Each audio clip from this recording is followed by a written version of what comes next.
আমার দুষ্টু মিষ্টি ভালোবাসার বন্ধুরা কেমন আছো সবাই? আশা করি অনেক অনেক ভালো আছো। আমি তোমাদের নীলু আপু চলে এসেছি নতুন গল্প নিয়ে। আজকের গল্পটি শুনলে তোমাদের দাঁড়িয়ে যাবে, তাই গল্পটি শোনার আগে অবশ্যই হেডফোন ব্যবহার করো। আমার নাম রাজু বালা। বয়স ২৬ বছর, জাতে নমশূদ্র। বাবার নাম বিমল বালা, বয়স ৫৬ বছর। মায়ের নাম নিমি বালা, বয়স ৪৪ বছর। আমরা গ্রামে মানে শহরতলিতে থাকি। বাবা চাকরি করেন। বাবা খুব সুন্দর দেখতে। আমার দাদু বাবার চাকরির ব্যবস্থা করে দেন, আর সেই শর্তে বাবা মাকে বিয়ে করেন। আমার মায়ের একটাই দোষ, কালো গায়ের রং।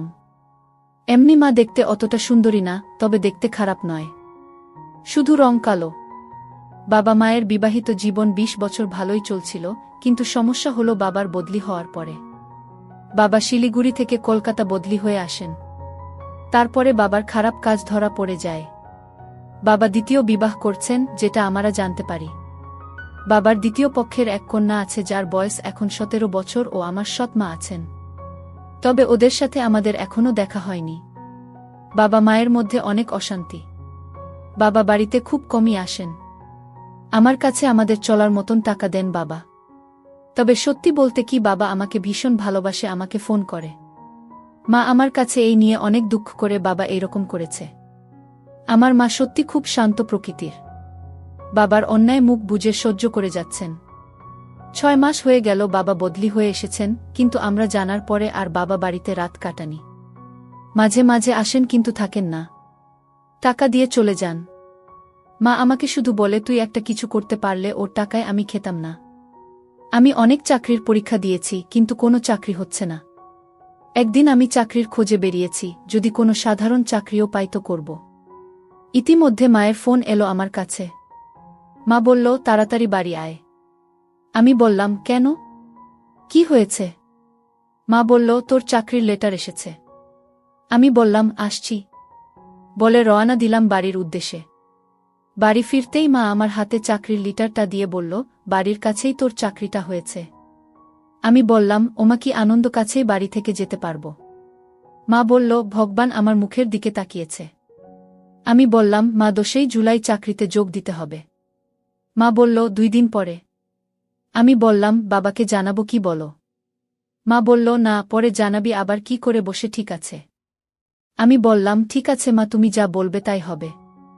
২ দিন পরে যোগ দিলাম চাকরিতে। ১ মাস কেটে গেল, মাইনে নিয়ে এসে মায়ের হাতে দিলাম।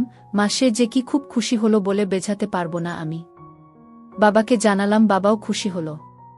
একদিন বাবা বাড়িতে এলে বাবা মা অনেক ঝগড়া হলো। বাবা মাকে বলল, আমি আইনিভাবে আলাদা থাকতে চাই, তুমি সই করে দাও। বলে মায়ের হাতে পেপার ধরিয়ে দিল। মা আমাকে ডাকল, তুই বল আমি কি করব গো? আমি বললাম, সই করে দাও, দরকার নেই বাবার, আজ থেকে তুমি আর আমি থাকব। এই বাড়িকার বাবার কি? মা বলল, না, আমার বাড়ি তোর দাদু করে দিয়েছে আমার নামে। আমি বললাম, ঠিক আছে, দিয়ে দাও।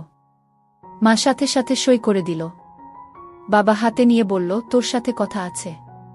আমি বললাম, কোনো কথা নেই, তুমি যাও, তুমি আমার মাকে অনেক কষ্ট দিয়েছ, তোমার সাথে আর কোনো কথা নেই আমার।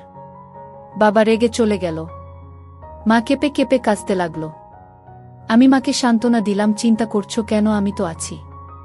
পরের মাসে আমি একটা ল্যাপটপ কিনলাম।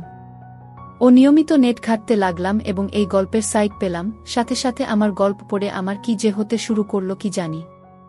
সব গল্পের থেকে আমার মা ও ছেলের গল্প খুব ভালো লাগতে লাগল। আমি এর আগে মায়ের দিকে খারাপ নজরে তাকাইনি কখনো, কিন্তু গল্প পড়ার পরে আমার মায়ের প্রতি অনেক টান বাড়তে লাগল। আমার এমনিতেও রাস্তার বড় কাকিমাদের দেখলে আমার ভালো লাগত, বড় মেয়েদের, মোটা মহিলা দেখলে আমি তাদের পিছন পিছন হেঁটে যেতাম দেখার জন্য। কিন্তু এখন শুধু মাকেই দেখি। আমার মা কালো, কিন্তু অনেক বড় আমার মায়ের। আমি নিয়মিত মাকে ভেবে হাতের কাজ করি। আমার সাইজ ও বেশ বড়, কিন্তু আমার সব ইচ্ছা মনেই রয়ে গেল, কি করে কি করব বুঝে উঠতে পারছিলাম না। আমি পাগল পাগল হয়ে যাচ্ছি, কিভাবে কি করব। কিছুদিন পরে একদিন রাতে হঠাৎ মায়ের রুম থেকে নরম কান্নার আওয়াজ শুনতে পেলাম। আমি সাথে সাথে মায়ের দরজা নক করলাম। মা কিছুতেই দরজাটা খুলছিল না। আমি অনুনয় বিনয় করতে মা দরজা খুলল। আমি বললাম, কি হয়েছে মা, কাঁদছেন কেন? মা বলল, ও কিছু না, এমনি। তুই যা, আমি ভালো আছি। আমি বললাম, না, আমায় সত্যি করে বলো। মা বলল, কি বলবো, তোর বাবা আমাকে এইভাবে কষ্ট দিল, এত বড় খারাপ লোকটা, যাকে আমি এত ভালোবাসতাম। সেটা ভেবেই আমার কান্না চলে আসে। আমার একটাই দোষ, আমি কালো। আমি বললাম, কে বলল তুমি কালো? তোমার মতন কয়জন মহিলা আছে আমি রাস্তাঘাটে দেখি না। তুমি নিজেকে কালো বলে কোনো সময় ভাববে না। আমার মা অনেক ভালো ও সুন্দরী। রং সামান্য চাপা থাকলেই সে দেখতে ভালো না, তা কিন্তু নয়। তোমার মতন সুন্দরী মহিলা কয়জনের আছে? তুমি মা সত্যি অনেক সুন্দরী, একদম বাবার কথা ভুলে যাও, আমি তো আছি। মা বলল, সে তো বুঝালাম, কিন্তু সবাই ভাবে আমার দোষ, তাতেই তোর বাবা ছেড়ে চলে গেছে। আমি বললাম, ছাড় তো লোকের কথা, কে কি বলে, আমি জানি আমার মা কেমন। আমার মায়ের মতন ভালো মা আর কেউ নেই, তুমি খুব সুন্দর মা। আমি তোমার ছেলে, তাতে আমি গর্বিত। মা বলল, তুই আমার খুশি করার জন্য এসব বলছিস? আমি বললাম, একদম না মা, তুমি সত্যি খুব সুন্দরী। আচ্ছা, কাল তোমাকে আমার সাথে যেতে হবে। মা বলল, কোথায়? আমি বললাম, যেখানে নিয়ে যাব সেখানে যাবে, কোনো কথা হবে না। মা বলল, ঠিক আছে, নিয়ে যাস। আমি মাকে শান্ত করে নিজে গিয়ে শুয়ে পড়লাম। পরের দিন সকালের খাওয়া শেষ করে মাকে নিয়ে একটু দূরে একটা বিউটি পার্লারে গেলাম। 2000 টাকা খরচা করে মাকে বাড়ি নিয়ে এলাম। মা বলল, কত টাকা খরচা হলো রে? আমি বললাম, তা দিয়ে তোমার কোনো দরকার আছে? এবার একবার আয়নায় নিজেকে দেখ, আর বলো সত্যি তুমি সুন্দর কিনা। আর শোন, এখন থেকে একটু রোমান্টিক পোশাক পরবে, দেখি তোমাকে কে অসুন্দর বলে। মা বলল, কি রোমান্টিক পোশাক পরব? আমি বললাম, এবার আমি তোমাকে রোমান্টিক পোশাক কিনে দেব, তাই পরে বের হবে। মা বলল, যা, এই বয়সে পরা যায়? আমি বললাম, আমার বসের বয়স 55 বছরের উপরে, উনি নিয়মিত পরে আসেন অফিসে, দারুণ লাগে দেখতে। মা বলল, সত্যি সত্যি বলছিস? আমি বললাম, কেন তোমাকে মিথ্যে বলবো? শোন, শনি, রবি ও সোম আমার 3 দিন ছুটি আছে, ভাবছি একটু বেরিয়ে আসি, যাবে তো? মা বলল, কোথায় যাবি? আমি বললাম, দেখি কোথায় যাওয়া যায়। মা বলল, ঠিক আছে, যাব। আমি বললাম, মা, তোমার জন্য অফিস থেকে আসার সময় রোমান্টিক পোশাক নিয়ে আসবো আজ, কিন্তু। মা বলল, কি হলো? আমি বললাম, মাপ তো বলতে হবে দোকানদারকে। মা বলল, 38 বুঝলি? আমি বললাম, ঠিক আছে। আমি মনে মনে বললাম, মা কি সুন্দরভাবে ছেলেকে বলে দিলে। পরের দিন অফিস ছুটির পরে একটা দোকানে গেলাম। মায়ের সাইজ বলতে আমাকে অনেকগুলো পোশাক দেখালো, তার মধ্যে একটা লাল ও একটা সাদা পোশাক নিলাম, ও গোলাপি ও হলুদ পোশাক নিলাম। সন্ধে 7টায় বাড়ি ফিরলাম আমি। মা আমাকে টিফিন দিল। আমি খেতে খেতে বললাম, একটা পরে দেখো তো মাপ ঠিক আছে কিনা। মা বলল, এখনই পরব। আমি বললাম, জি হ্যাঁ, ঠিক আছে বলে নিয়ে রুমে নিয়ে গেল। কিছুক্ষণ পরে লাল পোশাক পরে আমার সামনে আসলো। আমি বললাম, মা, টাইট হচ্ছে না তো? মা বলল, সামান্য হচ্ছে, কিন্তু পরলে তো একটু ছাড়বে, থাক, ঠিক আছে। আমি বললাম, মা, তোমাকে যা লাগছে না, দারুণ লাগছে, তোমার বয়স 15 বছর কমে গেছে। দারুণ লাগছে মা তোমাকে। মা বলল, লজ্জা পেয়ে বলল, যা বোকা। মা আবার বলল, সত্যি আমাকে দেখতে ভালো লাগছে? আমি বললাম, অনেক সুন্দর লাগছে। বলে মোবাইল নিয়ে মায়ের কয়েকটা ছবি তুললাম। এরপর মাকে দেখালাম সামনের সাইড ও পিছন থেকে তোলা ছবি। কি সত্যি করে বলো আমার মা সুন্দরী কিনা? মা বলল, তোর ভালো লাগছে তো? আমি বললাম, সে তোমাকে কি করে বোঝাই কত ভালো লাগছে আমার? আমি বললাম, এটা পাল্টে ওটাও পরে আসো না একটু। মা বলল, ঠিক আছে বলে চলে গেল, আবার কিছুক্ষণ পরে ওটা পরে এলো। আমি বললাম, বাহ, এটা তো আরো সুন্দর লাগছে মা তোমাকে। তুমি এত সুন্দর আমি কিন্তু আগে বুঝতে পারি নাই। বাবা তোমাকে দেখলে আবার ফিরে আসবে। মা বলল, রেগে গিয়ে বলল, ওর কথা আর মুখে আনবি না, তবে আমি কিন্তু আর পরব না। আমি কান ধরে বললাম, ভুল হয়ে গেছে মা, তবে। মা বলল, তবে কি? আমি বললাম, তুমি এই পরে বের হলে কিন্তু তোমার ছেলের বয়সীরা তোমার পিছু নেবে, বলে দিলাম, সাবধান থেকো। মা বলল, আবার মজা হচ্ছে? আমি বললাম, না মা, সত্যি বলছি, তোমাকে দেখে আমারই প্রেম করতে ইচ্ছা করছে। মা বলল, আমার কান ধরে আবার মজা হচ্ছে? আমি বললাম, সত্যি মা, তোমাকে অনেক সুন্দর লাগছে, তোমার রূপের পূজা করতে ইচ্ছা করছে আমার। মা লজ্জা পেয়ে বলল, যা, কি যে বকছিস? আমি বললাম, না মা, সত্যি বলছি আমি। মা বলল, না, খুলে রেখে আসি। আমি বললাম, না মা, খুলে রাখার দরকার নেই, পরে থাকো না, আমি একটু দেখি তোমাকে। মা বলল, মলা হয়ে যাবে না, বললি ঘুরতে যাবি, তখন পরব। আমি বললাম, তাতে কি, তোমার ছেলে এখন চাকরি করে, লাগলে আরেকটা কিনে দেব। ও আচ্ছা, তোমার কি আর কিছু লাগবে? তুমি তো বলনি, আর আমি কিনতেও সাহস পাইনি। মা বলল, কি? আমি বললাম, আরে এর নিচে পড়তে হয় না। মা বলল, বোকা দেখছি, সব খবর রাখিস। লাগবে তো? আমি বললাম, ঠিক আছে, আমি নিয়ে আসব। মা বলল, তুই কিনতে পারবি, দোকানে গিয়ে কি বলবি? আমি বললাম, ওই যা নাম তাই তো কাল বললে। মা বলল, তোর লজ্জা করবে না? আমি বললাম, কেন, কিসের লজ্জা? মা বলল, দোকানদার যদি জিজ্ঞেস করে কার জন্য কিনবি? আমি বললাম, কেন বলবো মায়ের জন্য? মা বলল, মায়ের নাম কেউ নেয়, বলবি অন্য কারোর জন্য। আমি বললাম, ও ঠিক আছে বলে উঠে পড়লাম, একটু বের হলাম আর মনে অনেক শান্তি পেলাম। মা খুশি হয়েছে তো? পরের দিন অফিস থেকে বের হয়ে গেলাম, সেই দোকানে গিয়ে দুটো নিলাম। দুটোই লাল, একটা ডিপ আর একটা লাইট। বাড়ি এলাম, এসে মায়ের হাতে দিলাম আর বললাম, পরে দেখ, আমি খাই ততক্ষণে। মা একটু পরে এলো শাড়ি পরা অবস্থায় আর বলল, কি এনেছিস? আমি বললাম, কেন 38? মা বলল, টাইট হয়ে যাচ্ছে, আমি হুক লাগাতে পারছি না, বলেছিলাম না বড় 38 আনতে। আমি বললাম, তবে কি করবে, কাল পরিবর্তন করে নিয়ে আসব।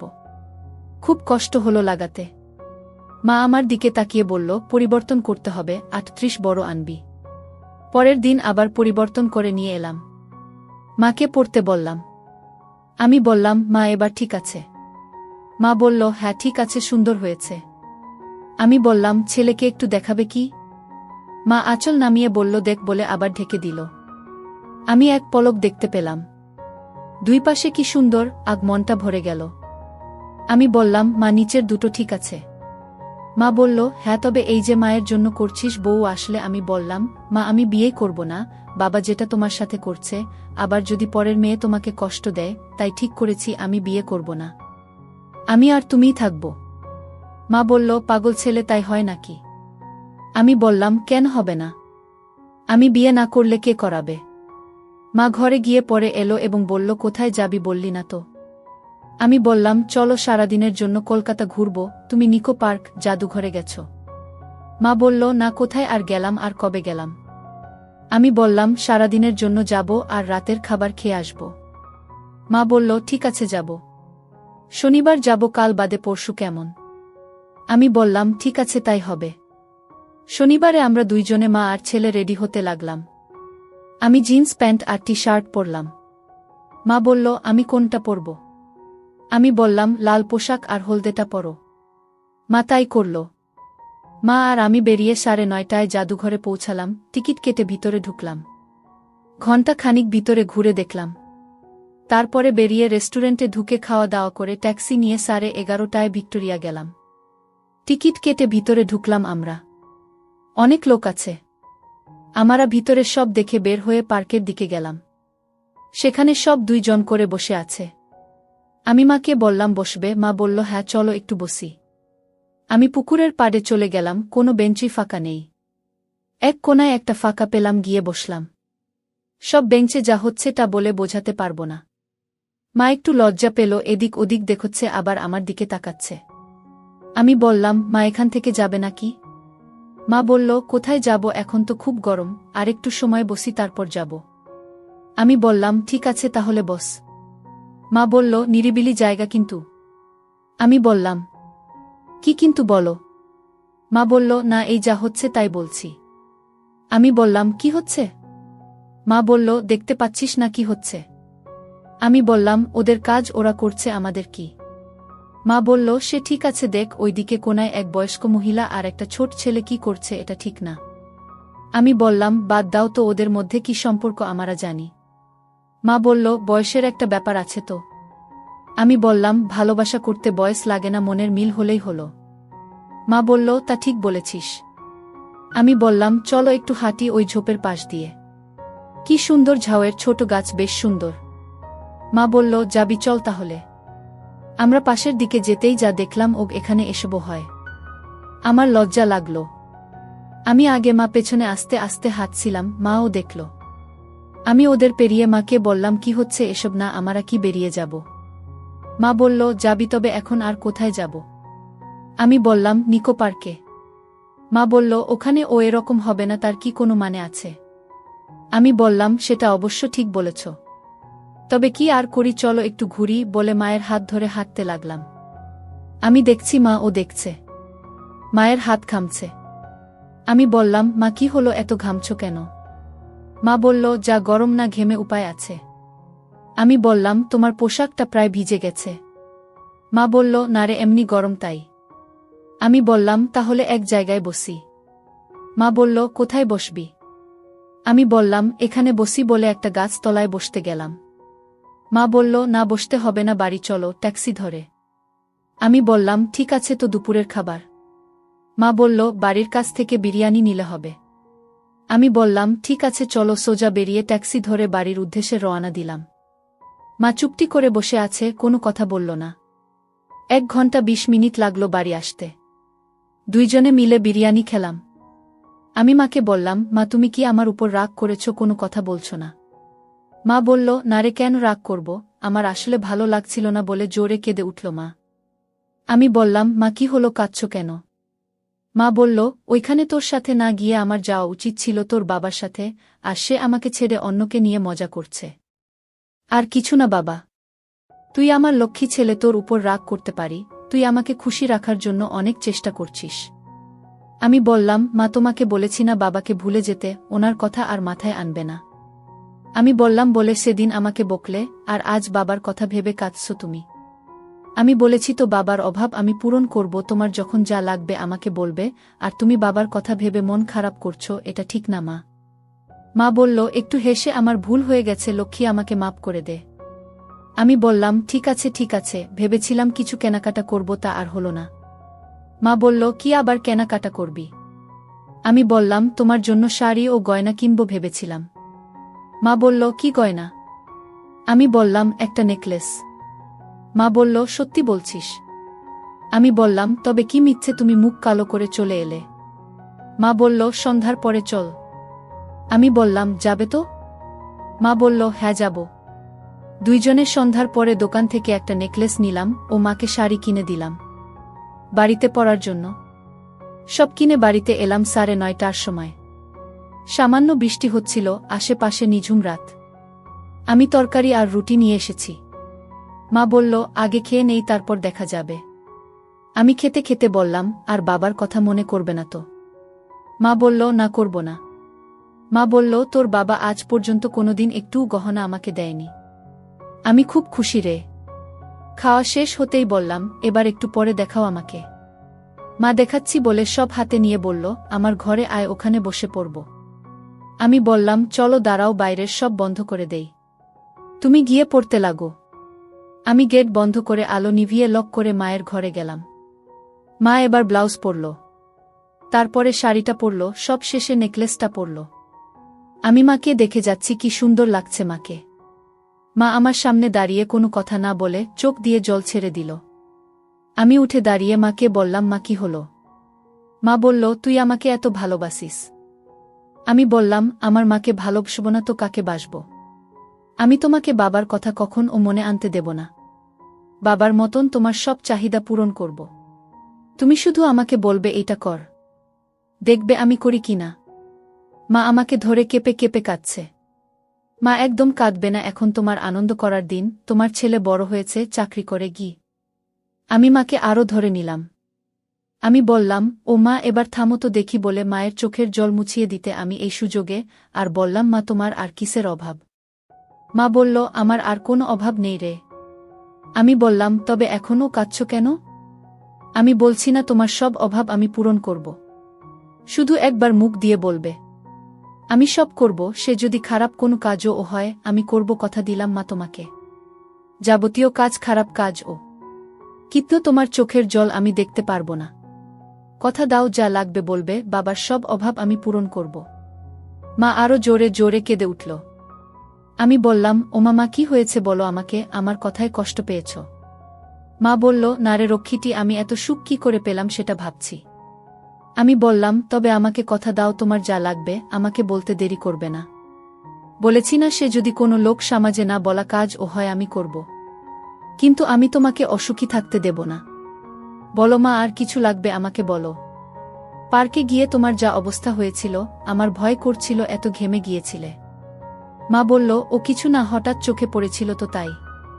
আমি যে কি কষ্টে আছি তা তোকে কি করে বলি। আমি বললাম, তোমাকে বললাম না আমার সাথে সব বলবে, আমি তোমার ছেলে তো, শুনেছি ছেলে বড় হলে মায়ের বন্ধু হয়।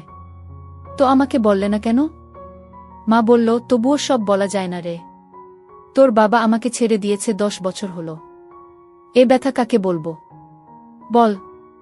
আমি বললাম, আমাকে বলবে, বললাম না আমাকে সব বলবে, যা করা লাগে আমি করব। বাবার আর দরকার নেই। বাবার সব অভাব আমি তোমার পূরণ করব। আমি এখন 26 বছরের ছেলে। বাবার কি দরকার তুমি বলো। মা বলল, তবুও আমি তোর মা, তোর সাথে সব বলা যায় বা করা যায় না। আমি বললাম, মা আমি তো তোমাকে কষ্ট দিচ্ছি না, আর এখানে তো কেউ নেই। আমাকে বলতে পারো তুমি।